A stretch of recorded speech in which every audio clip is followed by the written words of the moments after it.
Welcome to Listen by Gene Ginsberg. This audio experience and podcast is all about social media, digital marketing, entrepreneurship, and interviews with top entrepreneurs in the digital and social space. I am your host, Gene Ginsberg, digital marketing expert, #1 best-selling author, and award-winning entrepreneur. I will be sharing with you strategies, tips, and tactics on how to grow your business and your social media following. Thanks for listening. Hey everyone, Gene Ginsberg here, and of course, Angela. How are you, Angela, today? I'm wonderful, thank you. We have an amazing guest. We're super excited. Stephanie Burns decided to join us and honor her with her presence because she is an amazing writer for Forbes, and I'm so thrilled to hear her story on how on her business, but also how she got into being a Forbes writer. And the question that we get asked a lot, so as part of our community, digital marketing and tech for women entrepreneurs, we get asked, how, as a woman entrepreneur, how do you get featured in publications like Forbes? So this is what we're going to be talking about today. And I'm excited to just myself to hear about it because that's something that I'm interested in. And I hope that you guys who are listening to this are also interested too, because this is an amazing topic to talk about. Well, thanks so much for having me. I'm really excited to be here. Yes, thank you. Thank you, Stephanie. So let's just start with the background. So tell us about yourself, your background, and how you got to be where you are now. I guess maybe talk about your business first, and then maybe we'll talk about how you became a writer for Forbes. Sure. So, back in 2008, 2009, I was getting my MBA, and I was working full time. I was going to school at night, and during that time was the recession, right? Everyone was getting laid off. Everyone was losing their jobs. I was living in San Diego at the time, and all of my girlfriends started one by one just losing their jobs. And so one by one, they kept coming up to me and asking me how to start a business. And I was very confused. And I kept getting this question over and over again. And finally I was like, why are you guys asking me this? Like, I don't. And they said, well, you're getting your MBA. Aren't you learning how to start a business? And I said, no.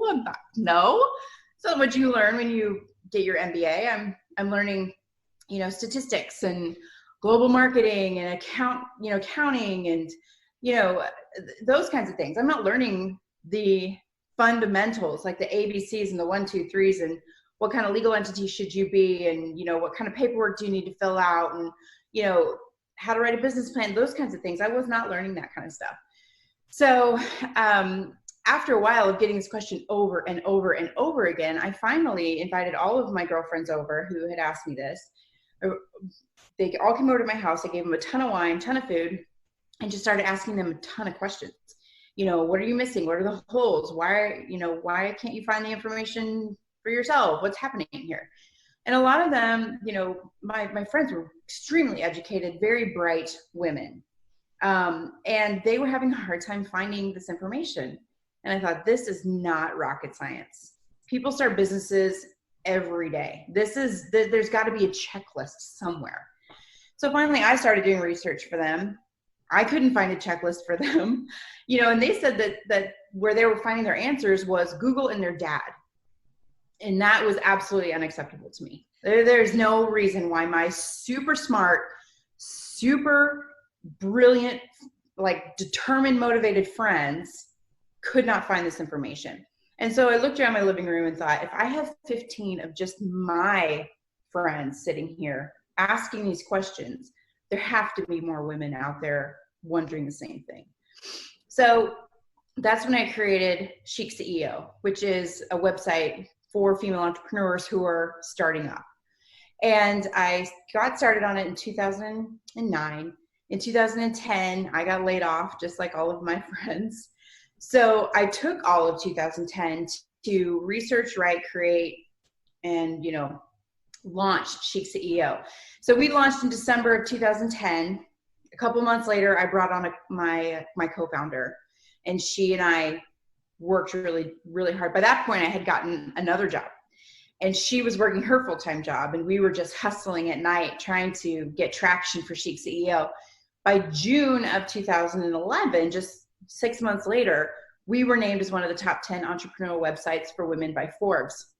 And so this really catapulted ChicCEO into a different place, right? And so both of us quit our jobs and worked on this full time.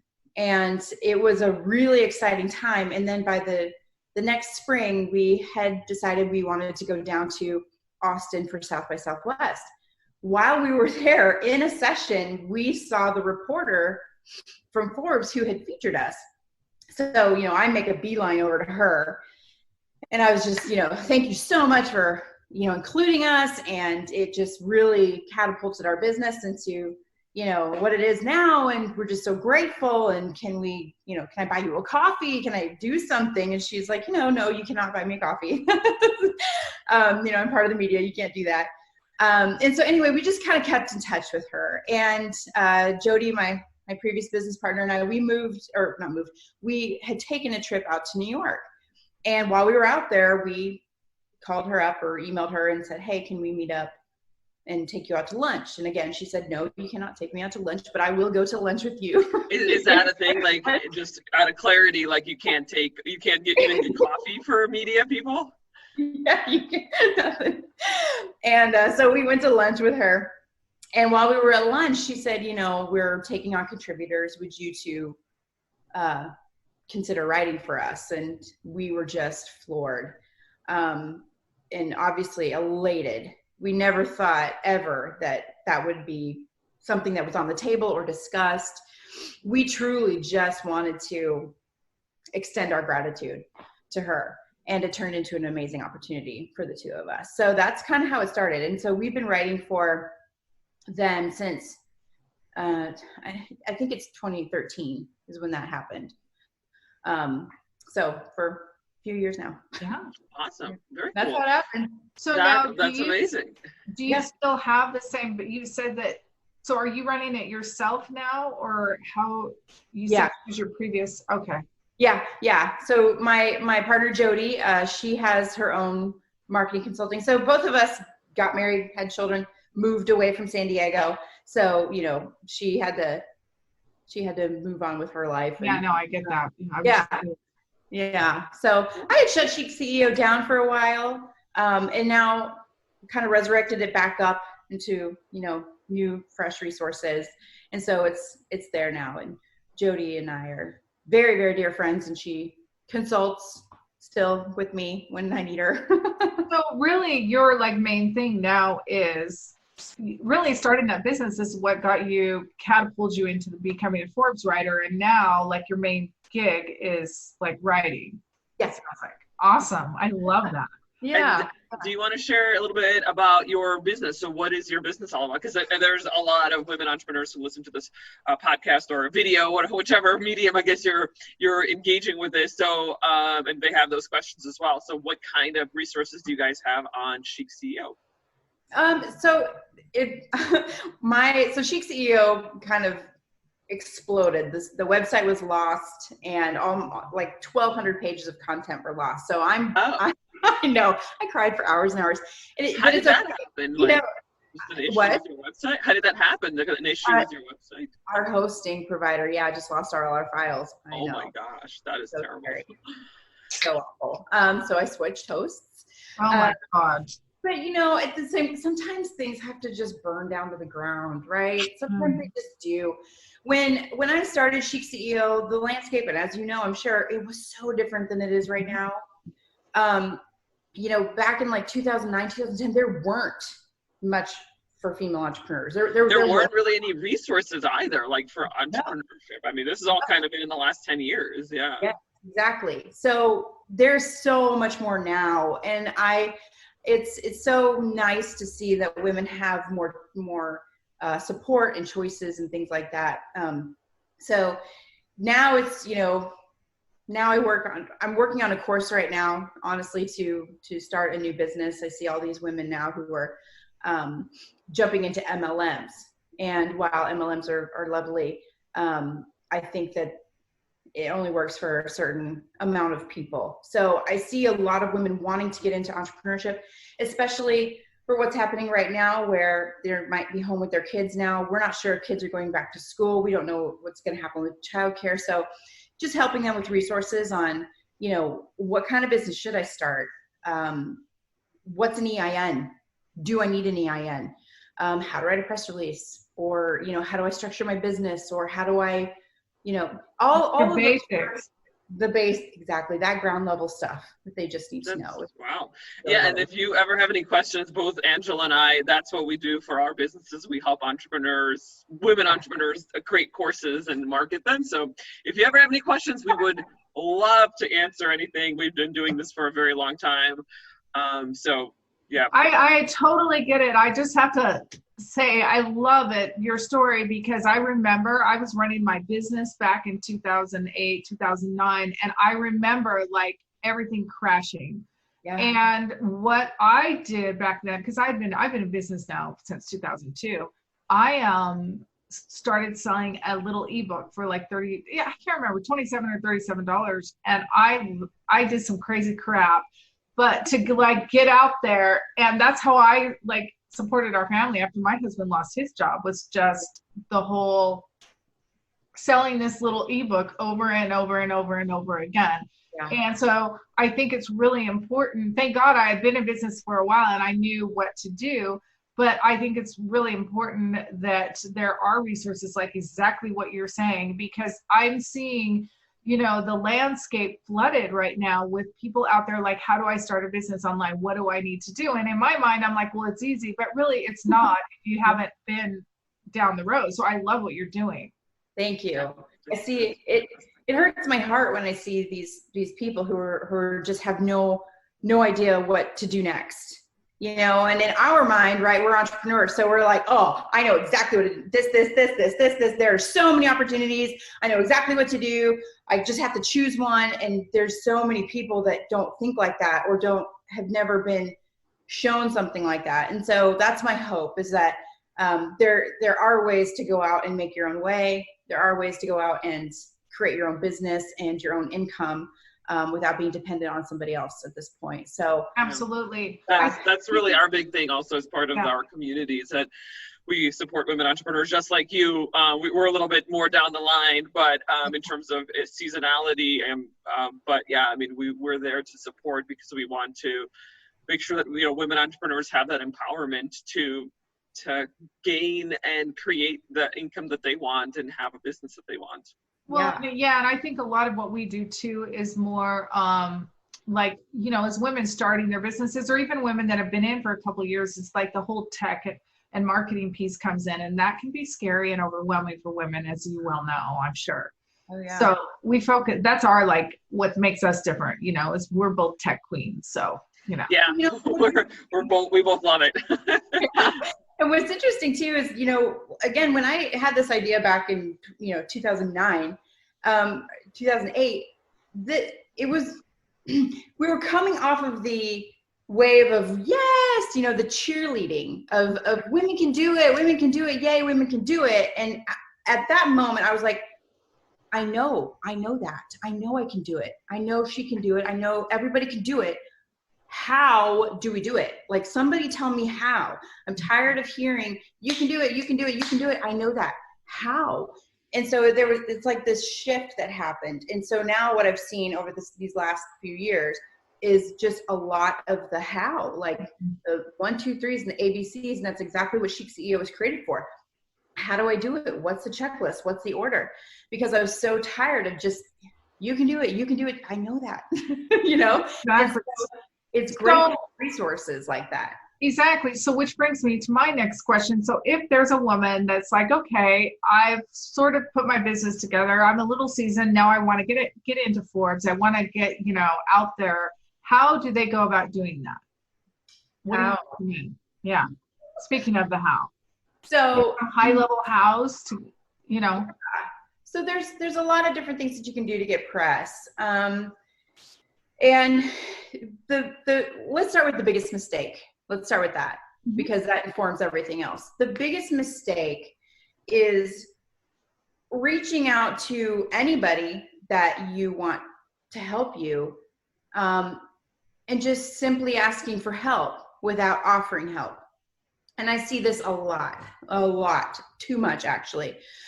People coming and asking for things without providing value first. And that is the biggest mistake that I see.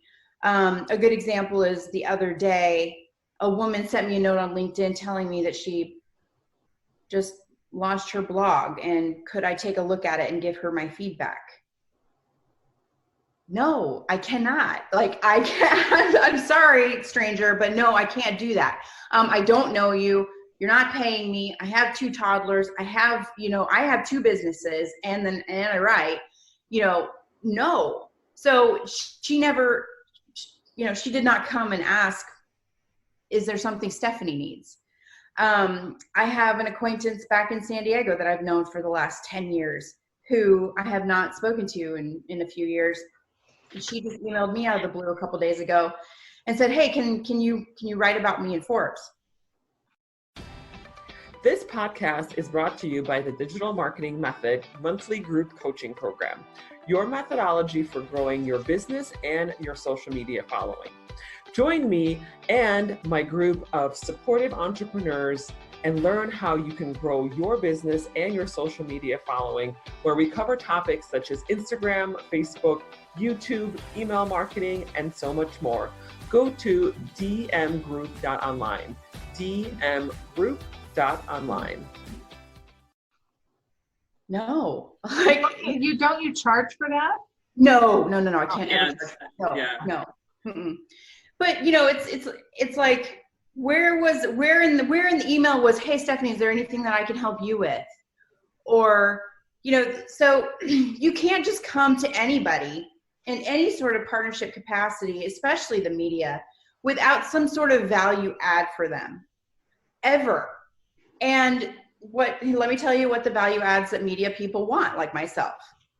First and foremost, we need to know that what we're writing about is valuable to our readers. Right. First and foremost, it has to be educational and valuable to my reader. So, this woman who sent a note saying that she just launched her blog. Well, I'm very happy for you. Why does my reader care about that? What I find so interesting about that too is I've had a blog for 8 years. It's been the last year that I finally I have massive traffic now, but I wouldn't even come to someone and ask someone to write about my damn blog or even look at it. Maybe now. I don't even know now, because I'm like, there's still all these things I need to fix with it, because you know how you're all worst critic. So I find it very interesting how people don't even think about that kind of stuff. Well, right. It's like, well, let's, there's steps that have to happen, right? Yeah. You're back here and you didn't think about all the fronts and steps. Maybe her blog is super fascinating. Maybe her blog will help my readers. I don't know. But guess what? I don't have time to fish that out. I provide that to you, tell you. Yes. So, I publish 20 to 23 articles a month. That's almost every day. Holy Hannah. So, yes. So I don't have time to fish around your blog. I don't have time to read through it and to provide you feedback. I don't. And no other media person does, right? So that one tiny opportunity where I actually read her message, she blew it. Just blew it, right? My friend, my acquaintance that I've had for 10 years that, I haven't spoken to since I moved away, she blew it. She knows, you can't just come and say, can you write about me? Well, why do my readers care? So if you want to come to the media and get into the media, you can't lead with, hey, here's me, here's what I'm doing, here's why I'm cool. Will you help me? Well, come on. I have my own agenda too, right? I need to know that I'm going to get traffic. I need to know that the information that I'm going to write about is interesting. On the other side of this, I had a woman actually publish her article yesterday. Her name is Dr. Lakeisha Hallman, and she has a company called The Village Market for raising national awareness for Black-owned businesses in Atlanta. She reached out to me and she told me about this, and she's like, here's how I'm helping Black-owned businesses. Here's why it's timely. Here's why, here's the impact that we're making. They've raised like $17 million or something crazy like that. And so that was cool. heck yeah, I want to write about that. And I did. So she did not blow it, but she knew exactly what I needed, right? So she pitched you in a good way. Yeah. Something timely, something interesting, something my readers would care about, you know, and then that was perfect. That's exactly what I needed. But if you come to the media just saying, you know, can you write about me? Well, I could, but why would I? So you have to go to every media and say, you know, something along the lines like, a good pitch would be, you know, COVID is people are kind of tired of hearing about that, but you know, school's coming back up. The holidays are going to be here soon. Everybody has something to say about those things. You know, here are the 5 things that this mom wants to do before sending her kids back to school in, you know, COVID. Here's how I'm handling conversations around Black Lives Matter in my office with my teammates. You know, that kind of stuff is timely. So you need to come with something timely. You need to tell these people that you're going to promote the articles because traffic matters to them. And simply just even saying, how can I help you, goes a long way with these very, very, you know, stressed out and overstimulated media people. You know, I get pitched probably 30 times a day. Oh, good Lord. And I don't have time to go through all of those pitches. I don't. So if you know, you've got something good, then you've got to make sure that you reach out. Yeah, and see how they can add value to even you personally. Like, how could they add value? Because you have 2 businesses. So is there something they could do to even help promote you or get you out there? Yes. Even that would be lovely. I never get asked that. So tell us about your businesses so we can help you get out there. No, that's not what I mean. No, seriously, I want to know. Seriously. So, but yeah, just let me finish the thought so that we wrap it up. But you know, even just telling them, like, I will promote the article on, you know, my social. I've got numbers, right? My email audience has 100,000 people on it. I'll email them out. So, you know, I'm bringing an audience of 500,000 people would be great, right? So as a media person, you know, we need our stuff read, right? Hey, otherwise, what's the point? I get that. Yeah. So come to them with something valuable for their readers, and then, you know, show them that you're going to be their partner in promotion. You know, show them that you are somebody that's reading their stuff so that they, you know that you know how they write. And then make it as easy for them as possible to work with you. Give them a headshot and a bio, like, right away. You know, have all those things ready. That just makes it super easy for anybody to write about you. So yeah, that's the thing. Like, we of course try to make it easy on you, right? Like, you're doing them the favor, so what can they do to make it as easy as possible on you? Because it's like, you know, you have 2 businesses to run, you have to write, you know, you're writing for Forbes, you have 2 toddlers, you have 2 little kids, so it's like, make it easy on you, instead of, like, people come from it from like a, you know, a me perspective, and that happens all the time. Like, that's like 99% of communication, I feel like, is all like me. Yeah. So. Yeah. And it's, you know, it's crazy because it's easy to get into the media if you just pitch it the right way, right? And a lot of these contributors to these big sites now are not employed by them. So I'm not employed by Forbes. I'm contracted by Forbes, just like a lot of their contributors are. And that's the case for Inc., Entrepreneur, Huffington Post, all these people. The contributors are actually business owners who write to help their brand too. So it's not like they're just sitting there all day waiting for the pitches to come in and they don't have, you know, I get up at 5 a.m. to write every day. That's how I get it done. Or during nap time, you know, with my I'm sure that's probably your big time. You know, when you have a little bit of extra leadway there to get some work done.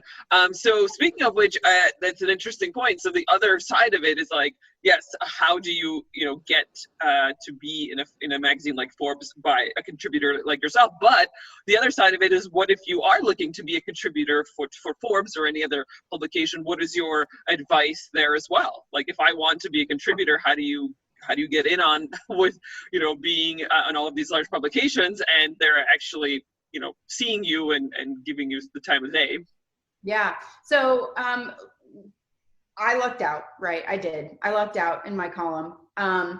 But I have seen other people that have gotten columns, and really you just have to pitch to the editor, and you pitch a swim lane is what they call it in Forbes. And I'm not sure they call it a swim lane in the other, publications, but I'm sure that it's the same intent, is that you have your own niche, right? Your own thing that you write about. So I write about female entrepreneurship. I speak on a topic called unreasonable requests. And sometimes I write about unreasonable requests on my column too. But it's hard to find people who are out there making crazy big asks for me to write a lot on.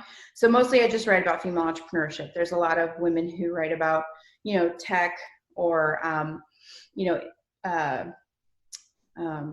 gosh, now it just, like inclusivity and those kinds of things, Right, or yeah. operations and that kind of stuff. So you really have to dial in what you want to write about, why you're an expert in writing about it, and then pitch an article. Write something up, pitch an article, make it like the absolute best it can be, and then just start pitching the editor. And that's how you do it. No, I love it. I think it's fascinating and it's interesting. Now, quick question, because I don't know this, so I'm sure they want to know. And you don't have to say your specific self, but just in general for Forbes, if you're a contributor for these magazines and you have your own business, you said you're contracted, do contractors make money, or is it just because you're a writer and you've got that prestige that's why you do it, kind of thing, like in general? Yeah. So I do get paid. Yes, I get paid. But that waiver. So when we first started, we didn't get paid. It was free. Then we got paid. And then the pay schedules changed a few times. So it's not something that I can rely on as a, income source. Yeah, it's not like a business. It's just like, it's an additional gravy that's nice to have at the end of the month, right? Right. But it also gives you that prestige though, yeah, which is helpful. So now, okay, that makes sense. I get it. So I want to hear about your two businesses. I think we should ask that question. I appreciate that. So ChicCEO, I have ChicCEO, right? We talked about that. And then I have a software platform called Clever Hub, and it's like a Salesforce or an Infusionsoft. And very cool. Yeah, it's very neat. I'm very techie myself. My husband thinks it's the weirdest thing he's ever seen. Like,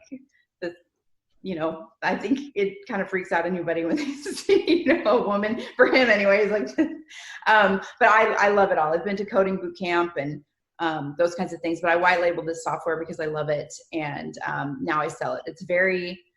I sell it to auto detailers. It's very lucrative and it's very unsexy, but it's amazing what monthly recurring revenue can do as a business. Oh yeah. And, I only work 2 days a week. I work 2 days a week. And I get up in the mornings to write, and that's what I do. And so it's taken me 10 years, right, to get to that kind of a schedule, and to make it happen. But yeah.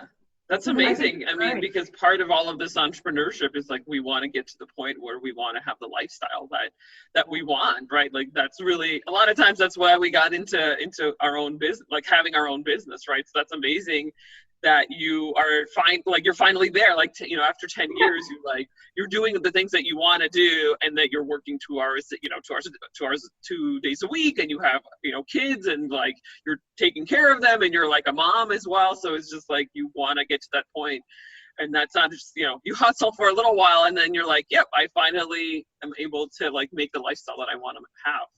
Yeah, it's pretty great. So yeah, keeping up with that, and then ChicCEO, and writing is my favorite one. It's what I love. So it's probably what I spend the most time on, to be honest. But I love it. I love the women that I get to talk to. I love the women that I interview.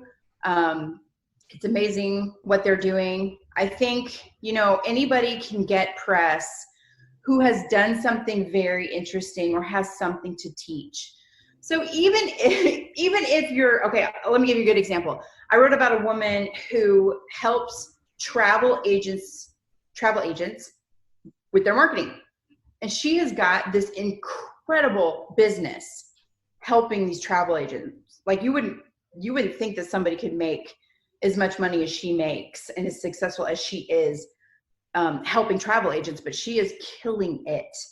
And so, you know, when she pitched me, she didn't pitch me like, hey, I'm a travel agent and travel agencies are cool and I'm helping travel agents. Like, okay, that's boring, but I can't exactly remember what her article was even about, but, you know, it could just be 5 ways I scaled from 1 million to 10 million last year. Right. Or how I made, you know, the 5 steps I took to make 6 figures in 3 months.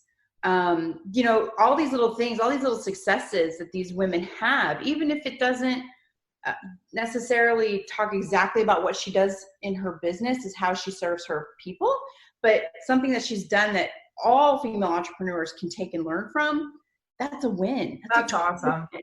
And so that is a really good ancillary way to get into the media, even if you think like, who's going to talk about a travel agent's marketer? Right, you know? right.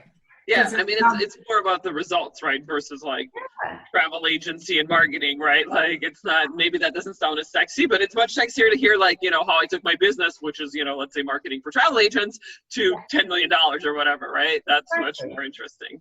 Exactly. So that is a really great way to pitch the media. If you have any wins in your business that you can distill down into teachable points, pitch it, and show your points. Like, you know, email somebody, email any contributor and say, you know, this is what I've done. Here's the steps that I did it. I've attached my bio and my headshot. Easy. Like then I can like massage it into a nice article. Yes. Tell me your points. I can put that into an article, and so can everybody else. So it's you know, and I've got, you know, this many social media followers. I can send it out to this many people, blah, blah, blah. That is a partnership, right? That's a way to create a partnership with a contributor, because then you're working in partnership with them. You've helped them get all the information they need. You're helping them promote it. They're helping you. Like, it's a win-win. So that's the best way to get into media, in my opinion. It's overloading when I constantly get bombarded with, do this for me, do this for me, do this for me, do this for me, do this for me. And It's never like, can we work on this together? And that's really the key. That's really, yeah. Yeah, you have to think of it as a partnership. You do. Cool. Well, thanks. Anything you want to add, or before we wrap up, Angela, or anything else? I just want to say thank you. I think it was so invaluable. Just the little golden nuggets that you shared with people, I think is amazing. I really appreciate your time. Oh, I appreciate you ladies having me on. I think that as women who've been through and are going through business, you know, we see these evolutions that are happening, especially for women in business. And now is a very exciting time for all women in business. And I think that, you know, we really need to make sure that we're helping each other and lifting each other up and doing everything that we can to make it work. Because if you allow me to go on a little tangent quickly, corporate America, it was never set up for women, right? It was just never set up that way. It was set up for, you know, the 1950s family, and that's just not. It's just not what's true today for our family, right? We have single moms and same gender parents, and you know, biologically women have babies. There's nothing we can do to get around that. So we need something that fits our families better. We need something that fits our goals better and the things that we need in order to thrive as humans and as women. And so what's so exciting for me is to see women creating new cultures, especially new work cultures that fit our new normals, right? Our new ways of working, our families, our bodies, our health, our mental health, our spiritual health, you know. And so what's really encouraging is to see see that. And I think that that's really what's going to make the biggest impact right now. And so, you know, companies like yours and companies like mine that can really help women take on those roles and realize these entrepreneurial dreams is extremely, extremely important for our society. And I commend it, and I appreciate everything that you're doing for women. And I appreciate you allowing me to talk to them right now, because it means a lot to me. So I appreciate it. Well, that's a wonderful closing. That's amazing. Thank you. That was very heartfelt, and yeah, we appreciate everything that you're doing for the community, for the women's entrepreneurial community, and just showcasing all of these amazing women who are doing such great things and pushing the community forward. So thanks again. Yeah, we love it. It was an amazing interview, and we look forward to having you on the show again sometime in the future. So thank you. Thank you so much, Stephanie. We appreciate you.